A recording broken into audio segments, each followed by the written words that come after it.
I don't want you to stay. Not in the way you think. That sounds cold, doesn't it? But listen carefully, because this is where it breaks. It's not that I don't feel something. It's that if you stay, you'll see too much. And if you see too much, you'll realize I'm not the man I've convinced the world I am. That's the part I've been hiding. Not from them, from you. There's a version of me people respect. The one who walks into a room and shifts the energy without raising his voice. The one who doesn't chase, doesn't beg, doesn't hesitate. I built that version piece by piece, mistake by mistake, loss by loss. You don't build a man like me without learning how to detach, and I did. Too well. I trained myself to leave before I could be left, to silence the instinct to reach out, to convince myself that needing someone is just another form of weakness dressed up as love. It worked, until you. You didn't arrive loudly. No dramatic entrance, no chaos, just presence, calm, unforced. And somehow, that was worse, because I couldn't fight it. There was no game to win, no distance to control. You didn't chase me, didn't demand anything. You just stayed consistent, and that consistency started pulling something out of me I thought I buried years ago. I started thinking about you at the wrong times, not in moments of loneliness, but in moments of strength. That's what scared me.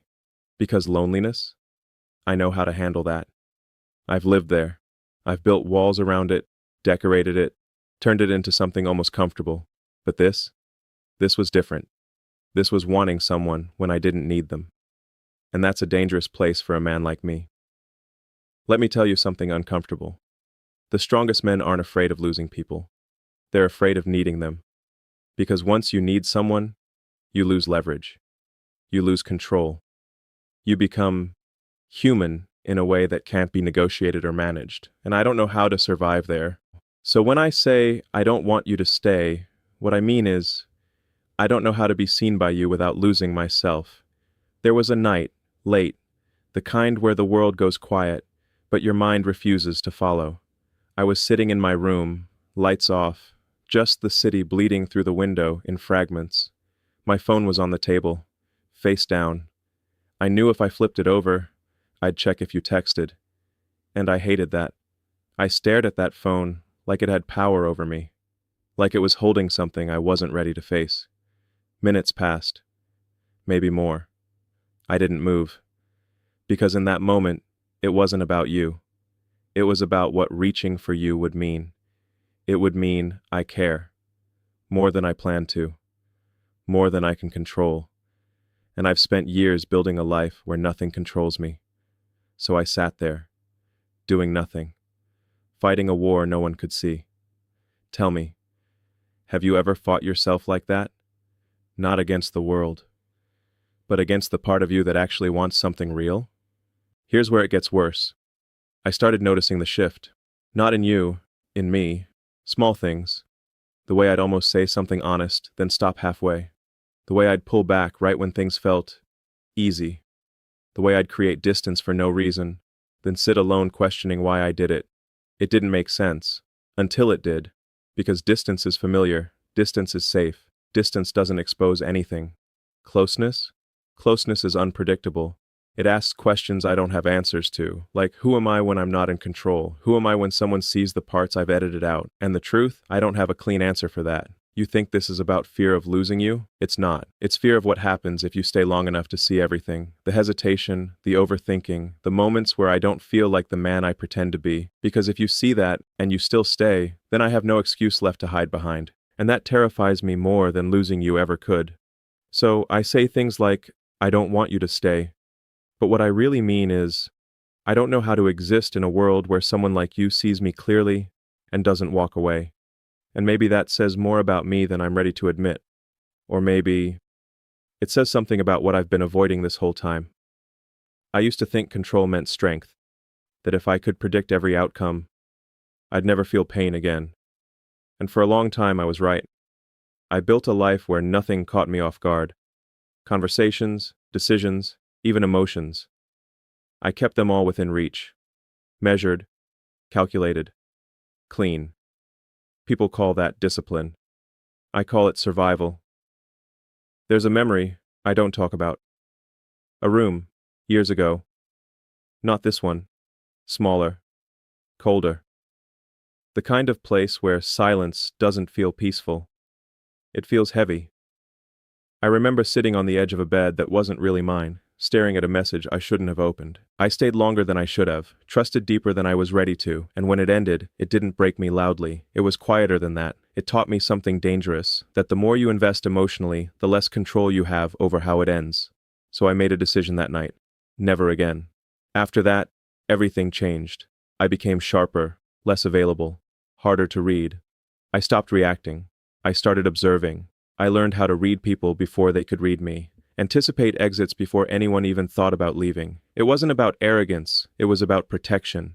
And it worked. No one got close enough to shake me. No one stayed long enough to matter. I was always one step ahead, one layer removed, untouchable. Or at least, that's what I told myself. But here's the part I didn't expect. When you control everything, you also start to feel nothing. Not immediately. It creeps in slowly. Conversations feel rehearsed. Connections feel temporary. Even wins start to lose their impact. You look around at the life you built, the power, the respect, the independence, and something feels off. Not missing, just empty, in a way you can't explain. And you don't talk about it, because what kind of man has everything under control? And still feels like that? Then you showed up, and you didn't try to break my walls. You didn't challenge me, didn't push, didn't force anything. You just didn't play by the rules I had mastered. That's what threw me off, because I didn't know how to control something that wasn't trying to control me back. You weren't predictable, not in the way I was used to. You didn't react to distance the way others did. You didn't chase, didn't withdraw. You stayed the same. And that consistency, it started exposing cracks I didn't know were there. Here's the pattern interrupt you're not expecting. Control isn't power. It's fear that learned how to look calm. I didn't build this version of myself because I was strong. I built it because I was scared of ever feeling that powerless again, and somewhere along the way, I forgot the difference. You started noticing things about me I didn't say out loud. The pauses, the way I'd shift topics when things got too real, the moments where I'd go quiet, not because I had nothing to say, but because I had too much, and I could feel it. You were getting closer to something I wasn't ready to show. Not weakness, something worse. Uncertainty. Do you know what it does to a man who's always been sure of himself? To suddenly question his own reactions? To feel something and not immediately understand it? That's where I found myself with you. Second-guessing instincts I used to trust without hesitation. Wondering why your silence affected me differently. Why your presence felt heavier than anything I could walk away from. It didn't make sense, and I don't like things that don't make sense. So I tried to regain control. Pulled back slightly. Changed my tone. Measured my responses again. Old habits. But something was different this time. It didn't feel natural anymore. It felt forced.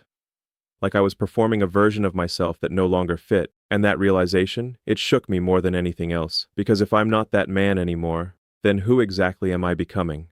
Let me ask you something, and I want you to actually feel this before you answer. What happens when the version of yourself that protected you starts to become the very thing holding you back from what you want? Do you hold on to it because it's familiar, or do you risk losing control for something you're not even sure will last?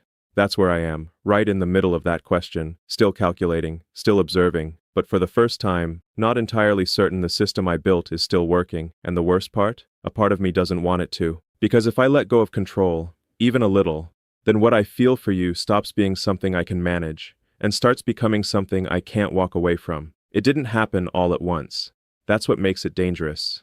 There was no dramatic fall, no obvious breaking point, just a slow, almost invisible unraveling. The kind you don't notice until you're already in it.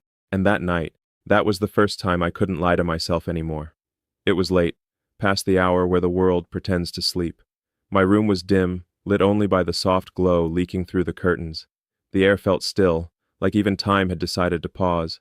I was sitting on the edge of the bed, elbows on my knees, staring at nothing, no music, no distractions, just silence, and my thoughts getting louder by the second. You ever notice how silence isn't actually quiet? It amplifies everything you've been avoiding.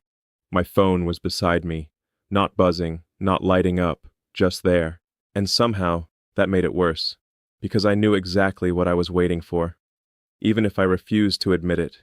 You, one message, one sign, something small that would break the tension I couldn't seem to escape.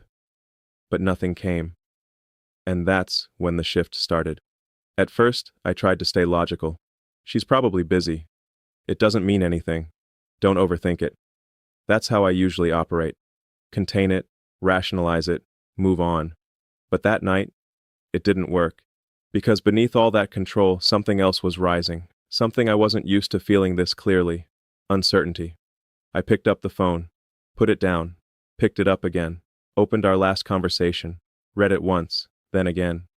Then again, like I was searching for something hidden between the lines. Every word started to feel heavier. Did I say too much? Was I too distant? Did she feel something I missed?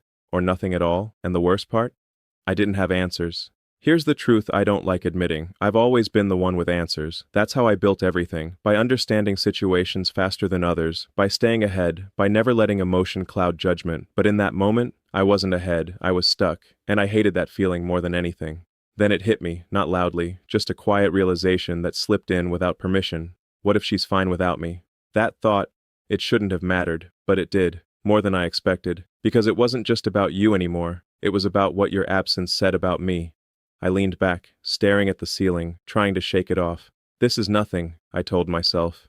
You've been here before. You know how to handle this. But something inside me didn't agree, because this wasn't familiar, this wasn't detachment, this was something closer to dependence.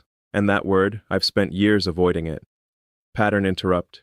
The moment you start waiting for someone, you've already given them a piece of your power, and I felt that shift in real time. Not metaphorically, not conceptually, physically. Like something in me moved out of place. I sat up again, sharper this time, annoyed. Not at you, at myself. How did I let it get here? That was the question running through my head. Because I don't wait. I don't hope. I don't sit in uncertainty. But there I was, doing all three. And I couldn't just switch it off. So I tried to distract myself, walked around the room, opened a window, took a breath that didn't go deep enough. Nothing worked. Because the problem wasn't the situation, it was what the situation revealed. I wasn't in control anymore, not fully, and that realization, it didn't just unsettle me, it exposed something I didn't want to face, that I cared, more than I planned to, more than I prepared for, more than I could easily undo. Tell me something. Have you ever felt your own identity slip just a little because of someone else's silence? Not because they did anything wrong, but because you realized how much their presence had started to matter? I went back to the phone. This time, I didn't pick it up. I just stared at it. And for the first time in years, I didn't feel like the man who had everything under control. I felt like someone waiting to be chosen. And that's a dangerous place to be when you've built your entire life on never needing validation. Minutes passed, or maybe longer. I lost track. All I know is, something inside me shifted that night, not broken, not fully, but cracked, just enough to let something reel through. Something I couldn't analyze, couldn't predict, couldn't control. And the part that unsettles me the most, I didn't hate it as much as I thought I would. Which means, this isn't just about losing control anymore. It's about whether I'm willing to keep pretending I still have it, or finally admit what that night was trying to show me. You think love rewards strength, that if you show up solid, composed, unshaken, you'll be chosen for it. I used to believe that too, but that night changed something I couldn't unsee. It was quieter than usual, not just the room, the feeling, like everything had settled into a kind of stillness that didn't ask for permission. I was standing by the window, looking out at a city that didn't care whether I existed or not. Lights flickering in distant buildings, people living lives I'd never touch. And for the first time in a long time, I felt small, not weak, just unprotected. I kept replaying everything, not just our last conversation. No, this went deeper. Moments I thought didn't matter, things I brushed off. Times you looked at me like you were waiting for something I didn't give, and it hit me. Not like a realization, more like a quiet accusation. You weren't responding to my strength. You were reacting to everything I kept hidden. Here's the uncomfortable truth no one says out loud. Love doesn't choose you because you're strong. It chooses you based on what you're willing to reveal. And I haven't revealed much. Not really. I've shown control, composure, precision, but not the parts of me that hesitate, the parts that doubt, the parts that don't have clean answers, because those parts, they don't fit the image I've built. I leaned my forehead against the glass, eyes closing for a second longer than usual, and a thought slipped in. What if you already see through it?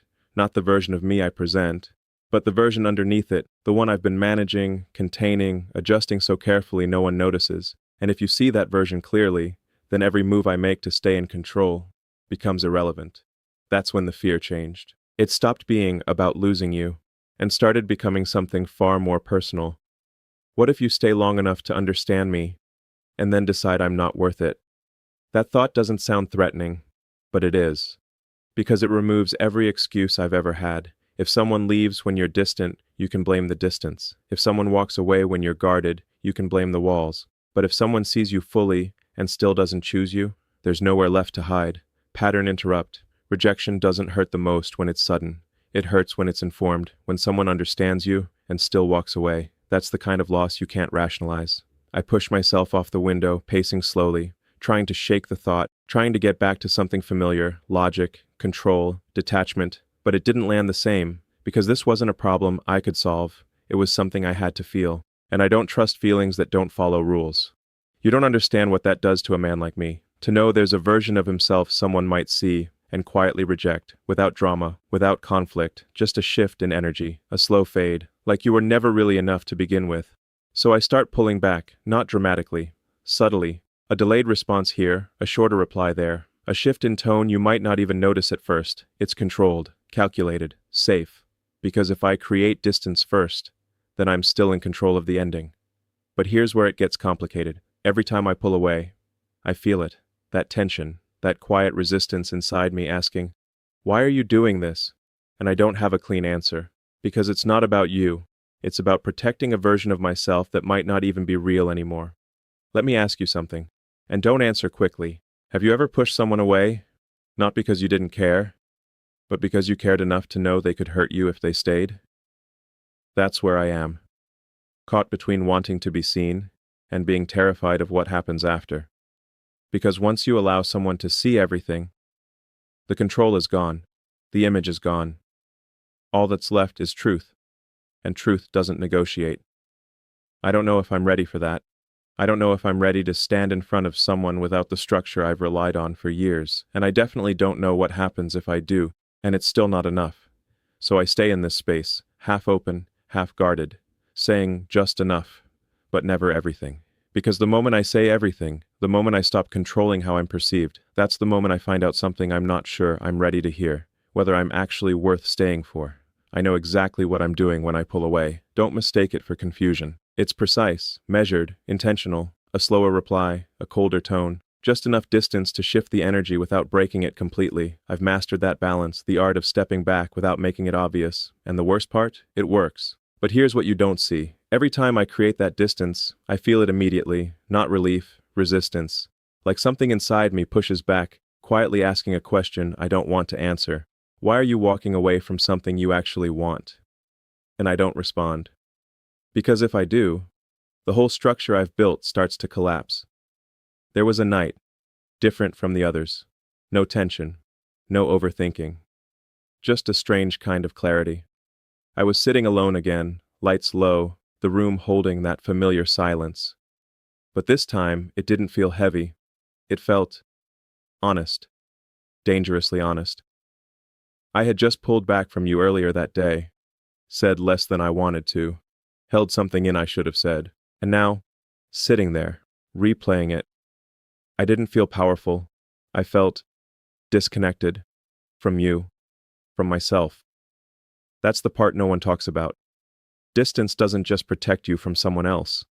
It separates you from your own truth. And I've been living in that separation for longer than I care to admit. Pattern interrupt. Avoidance doesn't protect your peace. It protects your fear, and fear has a cost. I lean back in the chair, staring at the ceiling, letting that thought settle, because for the first time, I wasn't trying to escape it. I was letting it speak, and what it said wasn't comfortable. It said, "You're not protecting yourself. You're preventing something real from ever reaching you." That hit differently, because it challenged something I've always believed, that control equals safety. But what if control is the very thing keeping me stuck? You see, I've convinced myself that distance gives me power, that if I don't fully show up, I can't fully lose. But there's a flaw in that logic, a quiet one. If I never fully show up, then I never fully experience anything real either. So what am I actually protecting? That's the question that won't leave me alone. Am I protecting my peace, or just avoiding the risk of finding out I'm not enough? I stood up, walked to the window, same view, same city, but everything felt different, because this time, I wasn't analyzing you, I was analyzing me, and I didn't like what I saw. Not weakness, inconsistency, a man who says he wants something real, but steps back the moment it starts to become real, a man who demands honesty, but edits his own, a man who prides himself on control, but doesn't question what that control is costing him. Let me ask you something, and I don't want a quick answer. Have you ever been so used to protecting yourself that you forgot how to actually receive something genuine when it shows up, not because you don't want it, but because you don't trust what it might reveal about you? That's where I am, and it's not a comfortable place, because now I see it, the pattern, the push, the pull, the distance, the return. Not random, not emotional, strategic. And that realization? It doesn't make me feel in control. It makes me question everything. Because if I keep doing this, if I keep choosing distance over honesty, then eventually, I won't have to worry about losing you. You'll just stop reaching. And I'll tell myself it was inevitable, that it wouldn't have worked anyway, that I saw it coming. But deep down, I'll know the truth. I created the ending. Not because it was meant to happen, but because I didn't know how to let it unfold any other way. And that's the part that sits with me now. Not loud, not overwhelming, just present. Like a question waiting for an answer I haven't decided on yet. Do I keep doing what I've always done? Stay in control, stay protected, stay alone? Or do I take the risk, say what I actually feel, and face whatever comes after that? Because the truth is, I'm standing right at that edge now, and for the first time, I don't know which version of me is going to make the next move. The one who walks away, or the one who finally stays.